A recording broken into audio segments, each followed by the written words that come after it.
Hello, everybody. My name is Alesh Eisner, and welcome to the Canadian Money Talk, the channel about Canadian investing and personal finance. Please like and subscribe. I record 2 videos per week, so make sure you ring the notification bell to get notified each time one comes out. This is my thoughts on market happenings for the week ending March 25th, 2022. Looking at the indexes for the week, the TSX, the S&P 500, Dow Jones, and the Nasdaq and oil were all up for the week, with only the Russell 2000 Small Companies Index being down for the week in the US. The TSX, in fact, topped 22,000 points, which is an all-time high, while the loonie hits a 2-month high. We may be in an era of deglobalization as companies rethink supply chains and start seeing the risks of depending on other areas of the world in the context of all the supply chain issues we are having now, as well as the trade wars that had happened previously. The COVID shutdowns in China will only make the global supply chain pressure and inflation worse. The CP rail strike has been averted by both sides agreeing to binding arbitration. It would be a self-inflicted wound to the economy if the strike were allowed to go ahead.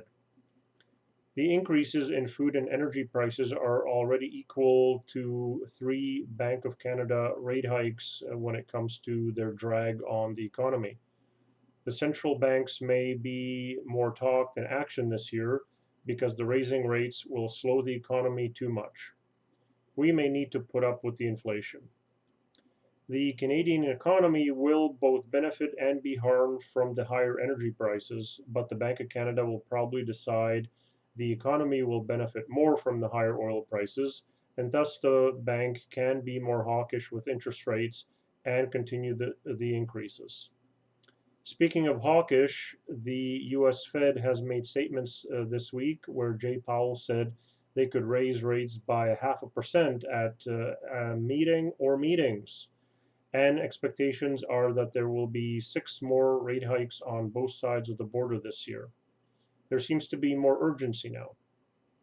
Some of the inflation we're seeing is caused by supply chain issues and geopolitics, and some is systemic with the money printing and the rising wages and salaries. Some of it may be short term, like the supply chain issues and hopefully the war in Ukraine. The rest is not. Inflation and high interest rates aren't necessarily bad for stocks historically, however, because the high interest rates mean the economy is doing well. It would also suggest the central banks let the inflation get high on purpose to make sure they didn't prevent an economic recovery out of the pandemic. None of the experts on oil think that the energy prices will go down, short of a quick resolution in the Ukraine, and it seems that the war will keep on going, unfortunately. Germany is going to join India in buying Russian oil despite the embargo, causing the sanctions to be less effective.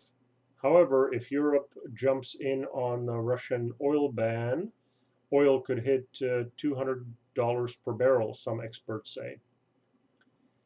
The yield curve is flattening in the US for the 2 and 10-year government bonds, with no time premium between the two. With a few interest rate hikes, the US Fed will invert the curve. We may be walking into a recession with the rate hikes because the inverted yield curve frequently indicates an incoming recession. So there's an option of either inflation running hot or the market's getting hurt with rate hikes and central bank balances sheet getting tighter. It will be interesting to see what the Fed will choose to do. For shareholders of big Canadian companies, the Liberal and NDP coalition intends to follow through on the Liberal election platform to raise corporate income taxes on the largest, most profitable banks and insurance companies who earn more than $1 billion per year, and introduce a temporary Canada Recovery Dividend that these companies would pay in recognition of the fact that they have recovered faster and stronger than many other industries. It is a 3% surtax on profits over $1 billion per year. And just to be clear, this is paid to the government, not to the shareholders.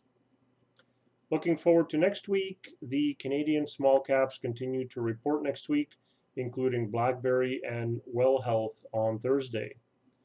The US is reporting GDP and crude oil inventories on Wednesday, with an OPEC meeting Thursday. There's jobless claims for the US on Thursday, and Canada has a GDP report for January. That concludes my thoughts for the week. If you have any requests on what you would like me to cover in future videos, please put that into the comment section. Please like, subscribe, ring the notification bell, and may you have a profitable day.